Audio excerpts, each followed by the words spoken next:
السلام علیکم، میں ہوں حبیب اکرم اور آپ دیکھ رہے ہیں پروگرام نقطۂ نظر۔ مجیب الرحمان شامی صاحب ہمارے ساتھ موجود ہیں اور آج شامی صاحب کے ساتھ جن موضوعات پر ہم گفتگو کرنے جا رہے ہیں پہلے ڈال لیتے ہیں ایک نظر ان پر۔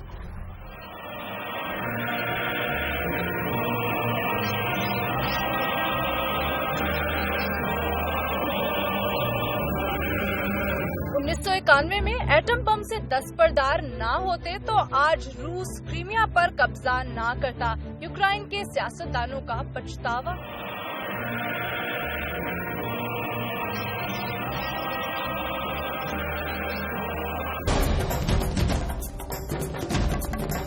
حکومتی کمیٹی کی طالبان سے ملاقات کے لیے وقت اور مقام کے تعین پر سوچ بچار کا آغاز، خواجہ آصف مذاکرات کو داؤ پر لگانا چاہتے ہیں، طالبان کا الزام۔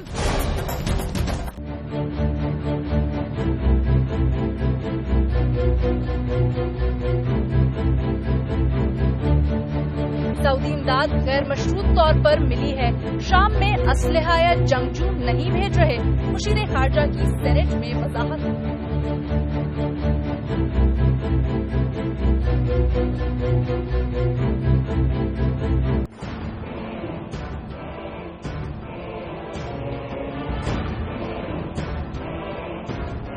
پاکستان سمیت 50 ملک ملیشیا کے گمشدہ طیارے کی تلاش میں سرگرم، زمین، فضا اور آسمان کہیں پر سراغ نہیں مل رہا۔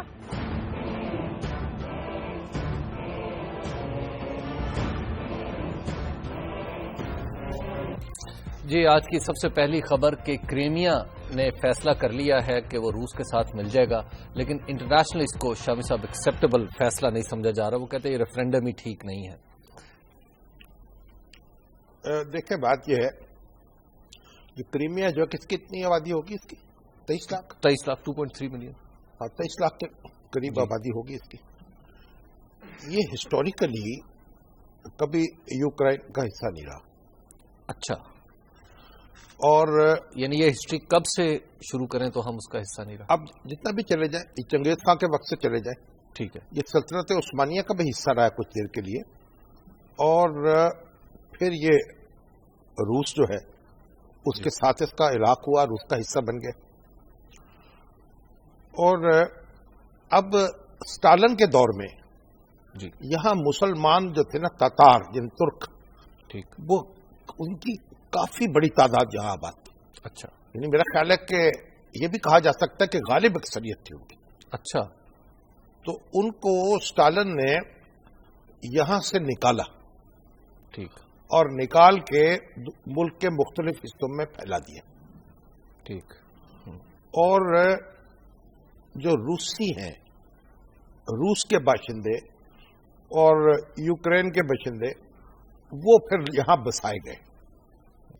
یعنی ایتھنک کلینزنگ کی گئی۔ ہاں، ایک لحاظ سے جی، یعنی تو اب تاتاریوں کی تعداد، تاتار کہتے ہیں ان کو، ترکوں کی تعداد کہہ لیجیے، ان کی تعداد کوئی 18% کے قریب ہے آبادی کا، ٹھیک، یعنی وہ ایک منورٹی میں رہ گئے، اور انہوں نے اس ریفرینڈم میں حصہ نہیں لیا۔ لیکن بہرحال جن لوگوں نے ووٹ دیے ہیں ان کی تو 90% سے زیادہ تعداد نے فیصلہ دے دیا ہے سوویت یونین، سوری، روس کے حق میں۔ بالکل جی۔ تو اب مسئلہ کیا ہے؟ یہ روس کا حصہ تھا، روسی فیڈریشن کا، اور خروشچف نے 1954 میں فیصلہ کیا کہ اس کو یوکرین کو دے دیا جائے۔ اچھا، اور یہ اعلان کیا گیا کہ بھئی یہ تو کیونکہ جغرافیائی قربت بھی ہے اور اس کی معاشیات جو ہے وہ بھی یوکرین سے جڑی ہوئی ہے، اس لیے ہم نے اس کو فیصلہ کیا ہے کہ یوکرین کو دے دیا جائے۔ خروشچف جو ہے بڑے اسٹرانگ لیڈر تھے سوویت یونین کے، تو کمیونسٹ پارٹی کے سیکرٹری جنرل کا عہدہ تھا ان کے پاس، تو وزیر اعظم بھی رہے، تو وہ انہوں نے یہ فیصلہ کیا۔ وہ ایک مزدور تھے کانکن سے، اور وہاں سے ترقی کر کے لیڈر بنے۔ تو وہ بھی یوکرینی تھے؟ نہیں، وہ روس کے رہنے والے تھے۔ اچھا، لیکن ان کی پرورش جو تھی، انہوں نے ہوش سنبھالا وہاں وہ کان میں کام کرتے رہے، اور پھر ان کی شادی بھی ایک یوکرینین کے ساتھ ہوئی، تو یوکرین ان کی سسرال تھی۔ اچھا، اس لحاظ سے ان کو بڑی اس سے محبت تھی اور بڑا خصوصی تعلق تھا۔ تو انہوں نے اب بڑی دلچسپ بات ہے، خروشچف کی جو ہے ایک میرا خیال نواسی یا پوتی انہوں نے ایک کتاب لکھی ہے، اس میں اس کا بھی ذکر ہے کس طریقے سے کریمیا جو ہے یوکرین کو دیا گیا. اچھا. تو کہتے ہیں کہ وہ کھانا کھانے کے لیے جا رہے تھے، 1954 کی بات ہے، فروری کی. خروشچیف کھانا کھانے کے لیے جا رہے تھے تو ان کے ساتھ جو کمیونسٹ پارٹی کے دوسرے لیڈر بھی تھے. تو انہوں نے ان کو مخاطب کرتے ہوئے کہ کامریڈز، ہم نے یہ فیصلہ کیا ہے کہ یہ کریمیا جو ہے یوکرین کو دے دیا جائے. اچھا. کسی نے کہا کیوں دے دیا جائے، کیا دے دیا جائے؟ سب نے کہا اچھا جی ٹھیک ہے دے دیا جائے. تو اس کے بعد 15 منٹ کے اندر اندر یہ فیصلہ ہو گیا اور اس کے بعد اعلان ہو گیا قانونی طور پر.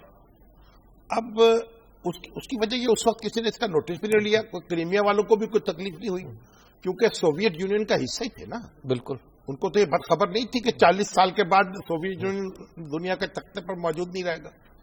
تو یوکرین میں آ گئے یا سوویت یونین میں آ گئے. تو یہ کہہ رہے 300 سال پہلے روس اور یوکرین کے درمیان جو قربت ہوئی تھی یا انضمام ہوا تھا ان کا، اچھا، اس کی اینیورسری تھی. ٹھیک. تو اس کے موقع پر ایک تحفہ انہوں نے پیش کر دیا، کریمیا کو دے دیا یوکرین کو. ٹھیک. جیسے آپ کو یعنی یہ ہمارے ہاں گوادر ہے نا. جی جی. تو گوادر وفاقی حکومت نے پاکستان کی وہ خریدا عمان سے پیسے دے کے. فیروز خان ان سے وزیر اعظم تھے. اس کا بلوچستان سے کوئی تعلق نہیں ہے، گوادر کا. ٹھیک. اسی زمانے میں ہوگا مگر خان قلات نے یہ تحفے میں دے دیا تھا. تو اب وہاں سے خریدا ہم نے، اور جب 1 یونٹ ٹوٹا ہے اس کو تو مغربی پاکستان کا حصہ بن گیا یہ. تو 1 یونٹ ٹوٹا تو یحییٰ خان نے اسی طرح سے بخش دیا، اس کو حصہ بنا دیا بلوچستان کا. ٹھیک. اب ہمارے بلوچستانی بھائی جو ہے نا وہ گوادر کے بارے میں بڑی ایک حق ملکیت جتاتے ہیں. بالکل. تو میں مسکرا پڑتا ہوں، میں نے کہا بھائی یہ تو تحفتاً آپ کو پیش کیا گیا. اسی طرح سے انہوں نے ان کو دے دیا. تو اب ہوا یہ کہ جب سوویت یونین ٹوٹا جی 1991 میں، تو یوکرین جو تھا اس کے پاس ایٹامک وار ہیڈز جو تھے، ایٹم بم، وہ بڑی تعداد میں موجود تھے. یعنی روس کے بعد دوسرا بڑا ذخیرہ جو سوویت یونین کے ایٹم بموں کا، وہ یوکرین کے پاس تھا. اچھا. کوئی 1900 کے قریب بم جو ہیں ان کے پاس تھے. اتنے بم تو پوری دنیا کو بھگ سے اڑا سکتے ہیں. اب اس کے بعد یہ ہوا کہ روس نے اور امریکہ نے کوشش کی کہ یوکرین جو ہے یہ اپنے ایٹم بم جو ہے وہ روس کے سپورٹ کر دے. ٹھیک. تو 1994 میں ایک معاہدہ ہوا یا اعلان ہوا جی، جس پہ دستخط کیے امریکہ نے، روس نے، برطانیہ نے اور یوکرین نے. شام صاحب ایک بریک کا وقت آ گیا ہے، بریک لے لیتے ہیں اور گفتگو کو یہیں سے آگے بڑھائیں گے. آپ دیکھتے رہیے نقطہ نظر.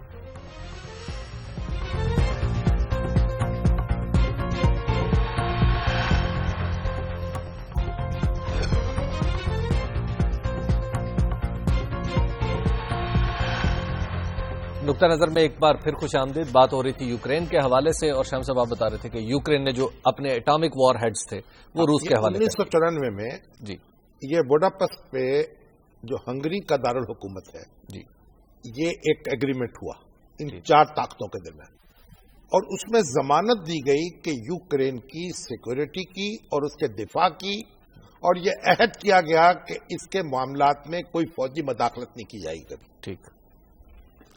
اب یوکرین جو ہے وہ اس معاہدے کے چکر میں آ کر اس نے جناب اپنے سارے ایٹم بم جو تھے روس کے حوالے کر دیے. ٹھیک. اب جب یہ بپتا پڑی ہے تو وہ کہہ رہے کہ جناب یہ معاہدہ جو ہے یہ تو بحث ایک ڈکلیریشن تھا. اچھا. اس میں تو میکنزم ہی نہیں ہے کہ اگر وائلیشن ہوگی تو پھر کیا جائے گا. کوئی نیٹو قسم کی گارنٹی نہیں ہے. تو اب اس معاہدے کے تحت کیا اقدام کیا جا سکتا ہے؟ اب اس پہ غور و خوض ہو رہا ہے اور کوئی اقدام سوچ نہیں رہا. 2 ہچکیوں میں ہو گیا بیمار غم تمام، دل دیکھتے رہے وہ جگر دیکھتے. شام صاحب اس کا مطلب ہے کہ ایٹامک وار ہیڈز جو ہوتے ہیں وہ کسی ملک کی سالمیت کا باعث بنتے ہیں. اب جیسے ہمارے پاس ہے، اب اگر ہمیں ضمانت مل جائے انڈیا کی طرف سے اور امریکہ کی طرف سے کہ جناب آپ کے اوپر کوئی ایٹمی حملہ نہیں ہوگا، آپ ہمارے سپورٹ کر دیجیے اور آپ اپنے ان کی سپورٹ کر دیں، اور کل وہ آنکھیں دکھائیں تو آپ خاموش کھڑے ہو کہ جی یہ تو ہم کیا کر سکتے ہیں، آپ دعا کریں گے آپ کے لیے. تو اب یہ جو یوکرین کے پرائم منسٹر ہیں انٹرم جی، وہ جو پہنچے ہیں وائٹ ہاؤس میں فریاد کرنے، تو انہوں نے بیان دیا کہ اگر ہمارے پاس آج ایٹم بم ہوتا تو پھر یہ روس کی ضرورت نہیں ہو سکتی تھی کہ کریمیا میں اپنی فوجیں داخل کر دیتا اور اس طریقے سے وہاں ریفرنڈم ہوتا.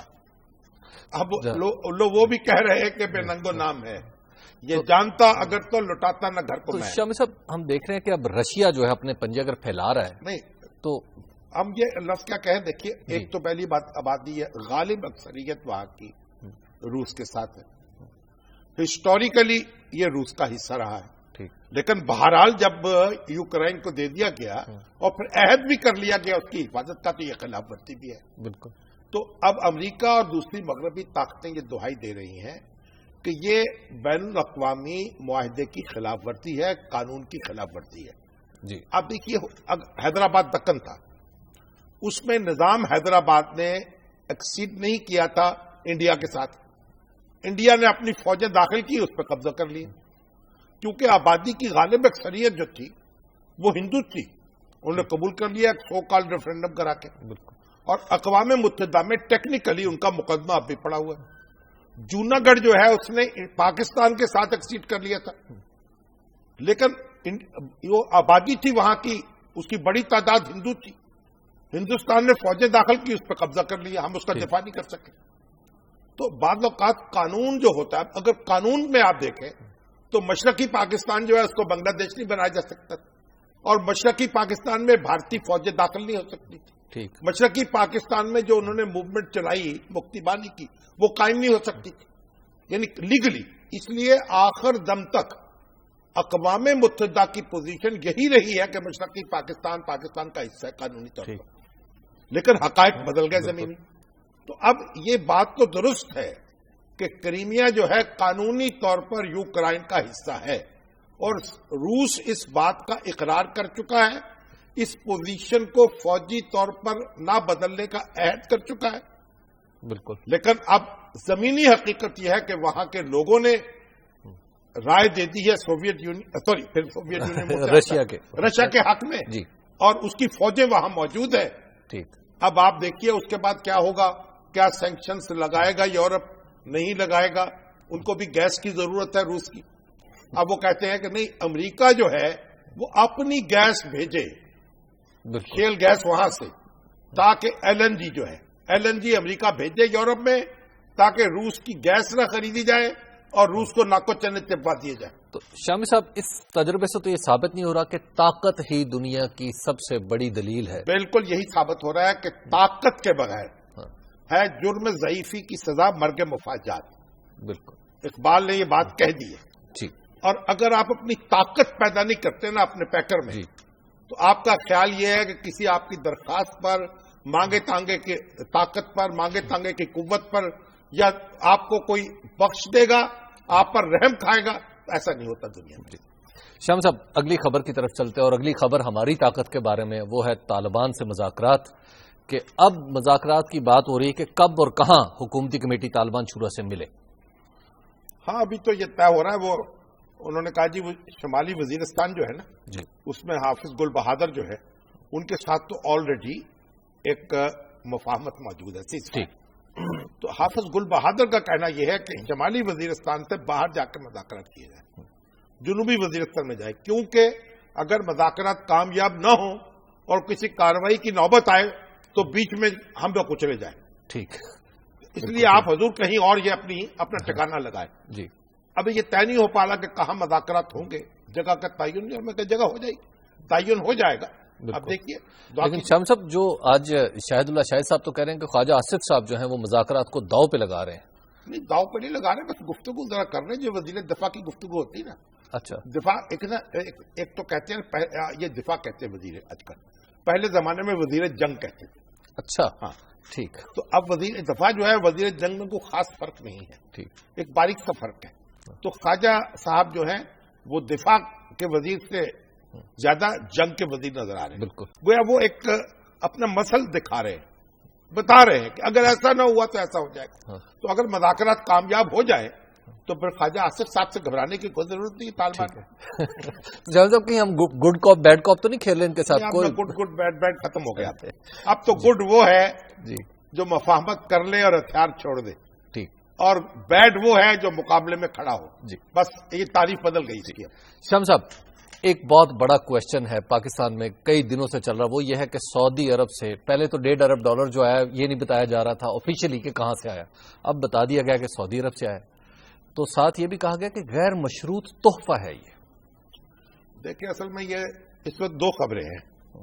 ایک تو بین الاقوامی خبر ہے کہ جو ملیشیا کا طیارہ ہے وہ کہاں گیا, جی, اس کا کوئی سراغ نہیں مل رہا. جی, حتیٰ کہ ہمارے جو دوست ہیں فوکس والے اور دوسرے, جی, جی, انہوں نے کہا پاکستان کی طرف گیا ہے.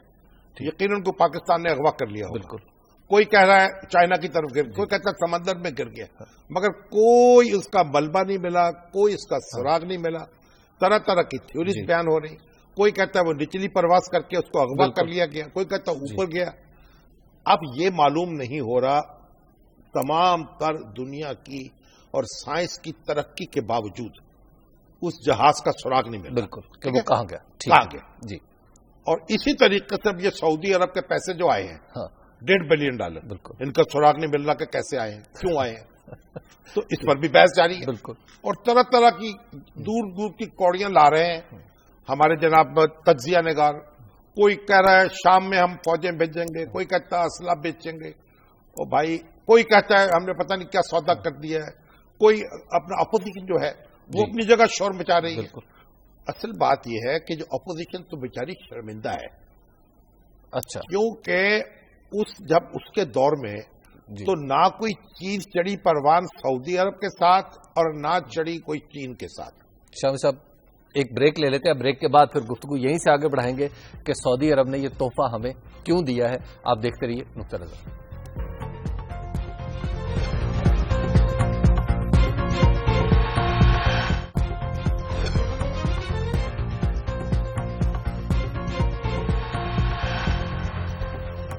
نقطہ نظر میں ایک بار پھر خوش آمدید بات ہو رہی تھی اس مہمے کے بارے میں کہ $1.5 ارب جو ہے وہ ہمیں کیوں ملا. جی دیکھیے, ہونا تو یہ چاہیے تھا کہ ہماری حکومت جو ہے وہ اعلان کرتی واضح طور پر کہ یہ سعودی عرب نے پاکستان کو امداد دی ہے, یہ تحفہ دیا. ٹھیک, آپ کو معلوم ہے کہ جب زرداری صاحب آئے فرینڈز آف پاکستان بنی تو اس میں سعودی عرب بھی شامل تھا, دوسرے ممالک بھی تھے, جس میں عہد کیا گیا تھا کہ پاکستان کے جو نقصانات ہیں وار اور ٹیرر کے ان کو پورا کرنے کی کوشش کی جائے گی, پاکستان کی اکانومی کو سپورٹ دی جائے گی. مگر وہ معاملہ آگے چلا نہیں. تو اسی کے تابع جو ہے سعودی عرب کی طرف سے یہ امداد میں مل سکتی تھی, یا انہوں نے ایک اور نیا فنڈ بنایا ڈار صاحب نے, اس میں پیسے آ گئے ہیں, وہ اعلان کر دیا جاتا. ٹھیک, تو دیکھیے اس میں اس کو اس طرح مہمہ بنانا جو ہے اس کی کوئی ضرورت نہیں تھی. تو شام صاحب کوئی سٹرنگز اس کے ساتھ اٹیچ نہیں ہے. دیکھیے پہلی بات تو یہ ہے جی کہ یہ امریکہ جو ہے وہ بھی تو ہمیں دیتا ہے نا امداد. بالکل, تو اس کے لیے کیا کیا پاپڑ بیلنے پڑتے ہیں, کری لوگر بل آتا ہے, کبھی ایک سینکشن ہوتی ہے, کبھی دوسری سینکشن ہوتی ہے, بڑی کوشش کے بعد ہمت کے بعد, اس پر تو ہم کوئی اعتراض نہیں کرتے. ہماری کئی کام بھی تو کرنے پڑتے ہیں نہ چاہتے ہوئے بھی امریکی امداد کے لیے, وہاں کچھ نہ کچھ کرنے پڑتے ہیں, لیکن یہ کہ ہم نہ چاہتے ہوئے تو کام نہیں کرتے. پھر یہ تو پھر تو غلامی ہو گئی نا. یہ ہمارا مفروضہ ہے نا. دیکھیے جہاں کامن انٹرسٹ ہوتا ہے وہاں تعاون بھی ہوتا ہے. چین کے ساتھ بھی ہمارا ایک رشتہ ہے تعاون کا, اور چین سے بھی ہمیں سپورٹ ملتی ہے جب کوئی مشکل پڑتی ہے, اور ایک ہماری اسٹریٹجک پارٹنرشپ بھی ہے, اور چین کے ساتھ اور پاکستان کے ساتھ گہرے تعلقات ہیں آپس میں. اسی طرح سعودی عرب جو ہے نا, وہ سعودی عرب ہوا میں سے نکل کے نہیں آ گیا. سعودی عرب کے ہمارے درمیان تعلقات کی ایک تاریخ ہے. جب تو سعودی عرب کی طرف سے کچھ پیسہ نہیں, امداد نہیں دی جاتی, تو ہمارے کئی دانشور تجزیہ نگار کہتے ہیں مسلم امہ کہاں ہے, اس کا کیا فائدہ ہے, اس کو کوئی وجود نہیں ہے, ہماری طرف کو دیکھتا نہیں. اور جب وہ امداد کرتے ہیں کہتے ہیں یہ کیسے مل گیا, پھر ان کو دوسرے طریقے سے ہال پڑ جاتا ہے. بھائی سعودی عرب نے ہر مشکل وقت میں پاکستان کے ساتھ تعاون کیا ہے تاریخی طور پر. اور آپ دیکھیے جب ایٹمی دھماکہ ہونے والا تھا, انہوں نے تیل ہمیں کئی سال, اس وقت تو امریکہ ہمارے اوپر پابندیاں لگا رہا تھا, تو ان پابندیوں کو وائلیٹ کرتے ہوئے پاکستان کی امداد کرنا بڑے دل گردے کی بات تھی, انہوں نے کی. اور اس کے علاوہ بھی میں مختلف جگہوں پہ آپ پڑھیں,